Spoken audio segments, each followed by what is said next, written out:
there's different advantages to have centralization versus decentralization.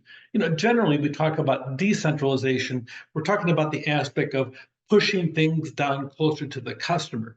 There's a lot of merit to that, but then you start having variability.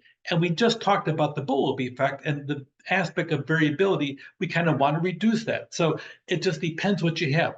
When you centralize things, you typically always have a much tighter control. You can reduce costs, but sometimes you lose that contact with the customer in the process. My experience being an organizational behavioralist really comes down to the aspect that I see organizations about every 7 to 10 years centralize, centralize, centralize. And then people get fed up with the centralization and they say decentralize, decentralize, decentralize after 7 to 10 years.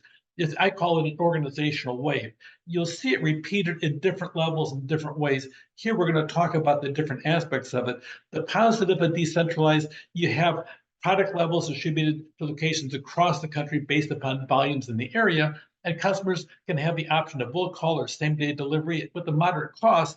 And you have different aspects of the shipping labels that increase the trust with the customers. You have some decentralized negatives in that you're shipping to multiple distribution locations that affect the bargaining power with suppliers. So you really have the aspect of here it is, instant service, instant service, instant service. But it costs more money because I'm instant over here, and I have to have more locations for it. So you really have the beginning of the argument we're going to be talking about here, which is better. And you can argue both sides, and it depends which hat you're wearing at that moment. If you want to control costs, centralize, centralize, more control, control, control. Okay. If you want to get closer to the customer and have better customer service, push decentralize, decentralize, decentralize. You can argue both sides, and you really don't get to win the argument until you're the one that's in charge of your particular part of the supply chain. So the first change, observe the customer demand. Make certain the forecast that they have a good mean and variance and a moving average that you're watching on a regular basis. Find the target inventory, your good base stock, and do your best to try to hold it with a solid, reduced variability as much as possible when you place the order. And on the second stage, get the order along with the retailer's forecast and try to coordinate that forecast along with your own forecast from the retailer all the way to the distributor, to the supplier, to the manufacturer, to the whole thing. Try to make certain you have good coordination on your forecast. On the centralized supply chain, each stage receives the retailer's forecast, mean demand, and you want to sit down and use that as the core of everybody's forecast because that person at the end is responsible for getting the product right to the customer. Here's an example of the formula for the variance of orders, and you can use this, but it's a matter of you'll have this in your computer and this will not be part of our test. But the variance in the orders within a given stage of the supply chain is really a function of the total lead time between the stage and the retailer. It depends where you're at in the supply chain. So the variance in the orders, you want to pay attention to it. Is it an increasing function of the total lead time for your area, or is it different in the process? In a decentralized supply chain, the retailer doesn't make its forecast mean and variance available to the remainder of the supply chain.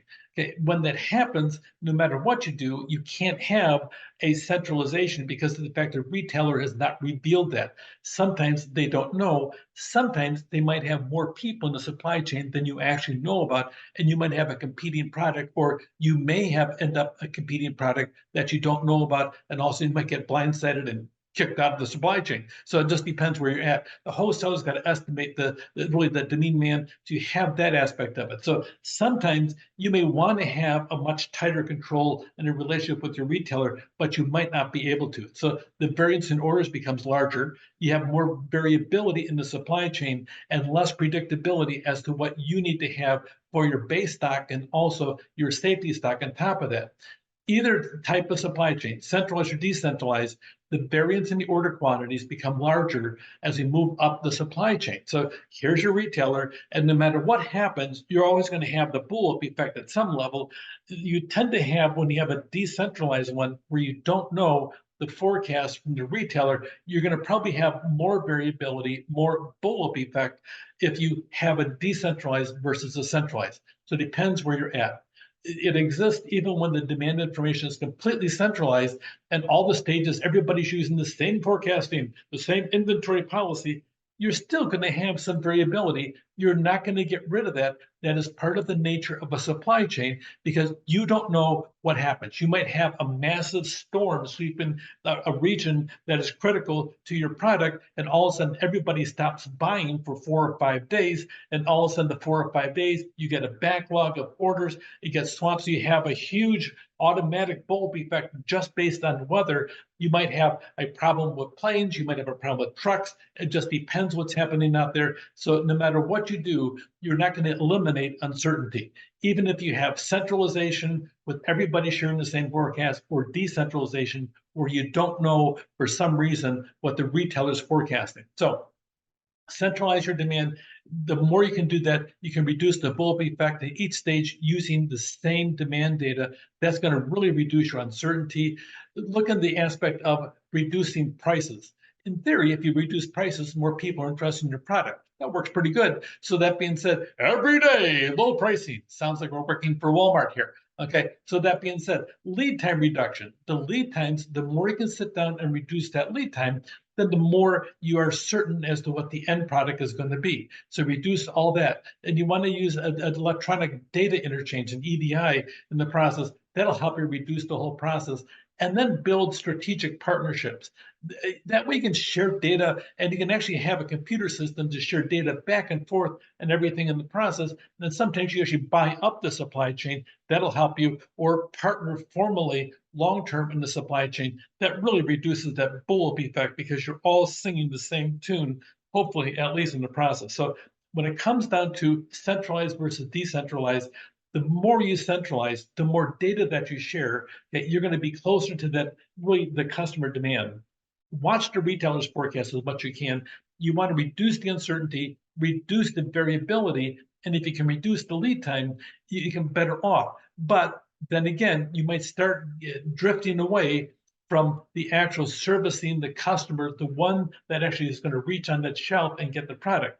So strategic partnerships, all these things can sit down and centralize things, but the reality is everybody needs to be singing from the same book, so to speak, to make certain that on those shelves, that whenever the customer reaches on the shelf, they get the product that they want when they want it. And a lot of times, decentralization is a better tool to do that than centralization. You can argue both sides. It depends what day you wake up and which side of the bed you're on in the process. So pay attention to this aspect of it because you'll hear about it eventually, no matter what happens, if you're working in the supply chain. Take care.